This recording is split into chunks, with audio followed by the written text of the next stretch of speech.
This week at Queen's Park was another reminder of how Doug Ford governs. Insiders first, accountability and Ontarians last. From gutting public education to insider deals, here's what you need to know. First, yet another Doug Ford scandal. This time, we learned that one of his close personal friends, Carmine Negro, sued Metrolinx for up to $500 million over air rights he hadn't even purchased. Metrolinx quietly settled and gave his company an undisclosed amount so they could expropriate the land that, again, Carmine didn't own. If you don't know who he is, Doug Ford made him the chair of the LCBO. He put him on the board of Invest Ontario, and he made him the chair of the Ontario Place Corporation. Oh, and also, he was the vice president of the Ontario PC Fund. He sat at Doug Ford's table during his daughter's wedding. You could not create a clearer example of someone in this premier's inner circle. Ontario Liberals are asking a very reasonable question. Did Doug Ford pressure Metrolinx to settle so his insider friend could get the best deal possible? How much of taxpayer money did it cost? And how could Metrolinx settle with a company over rights they didn't even own? Doug Ford also passed legislation that takes power away from your community and concentrates it in him and his political appointees.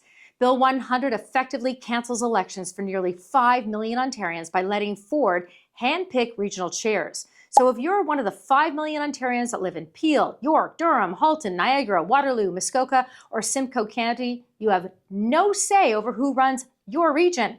Instead, he gets to put his loyal friends in positions of power, not you or your community. And those hand-picked insiders get those strong mayor powers, meaning that they can override elected council members.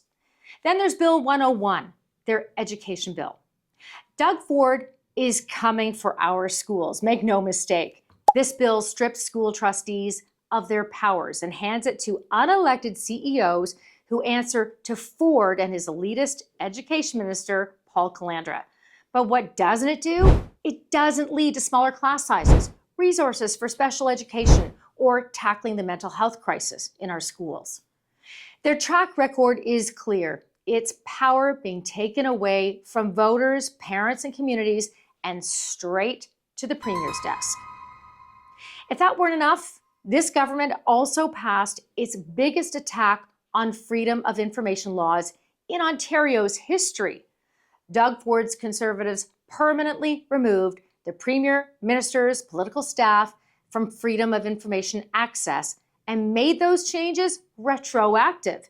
So that means active FOI requests, appeals, even court cases are now silenced.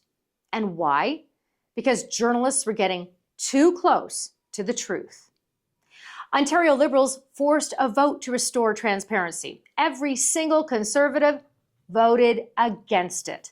The ayes are 31, the nays are 59. I declare the motion lost. Amid all the controversy, there was one bright spot last week.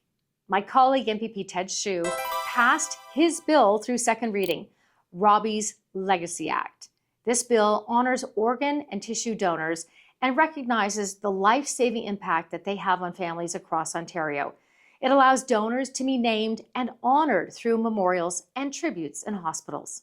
It's named after Robbie Sheeran, a young man from Kingston whose family made the selfless decision to donate his organs after a tragic accident.